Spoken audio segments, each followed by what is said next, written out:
Sa number 2, Mayor Pedro Zayco sang Kabankalanon City ang nagpanawagan sa publiko sa pagbuylog sa bag-o nga administrasyon.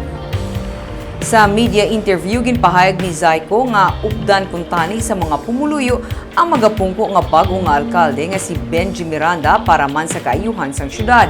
Padayon sa karon ang pagsapol sa Transition Committee kaupod ang mga department heads para sa turnover sa Hunyo 30. Para sunod sa iya, mangin klaro na ang tanan. Sa Zayco administration natigay ng conversion sa Kabankalanon sa isa ka syudad ganagin alagyan sang dugang nga pagsanyog sini. Ang Kabankalanon suno kay Mayor Pedro anangin ikawalo nga syudad sa Negros Occidental sang tion sang iya nga utod nga si Mayor Pedro Zayco. Nagdala ini sang dugang nga mga proyekto nga nagalakip sang infrastructure projects kasubong sa pagsemento sa mga dalanon, mga buildings kasubong sa ospital kag iban pagid nga project sa agriculture. Nalutos ni Miranda si Zayco sa tinilikdan nga mayo nga piniliay sa masobra 200 ka boto.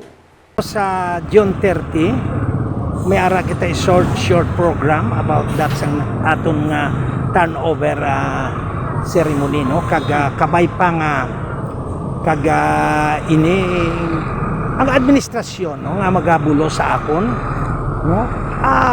Ginahangyok man ang pumuluyo aton ngokdan para sa kaayuhan sang aton nga pumuluyo, para sa kaayuhan sang aton nga pinalangga nga siyudad sang Kabankalanon. Kaya ang aton yapon niya ara yapon pagulikid man sa aton nga mga pumuluyo.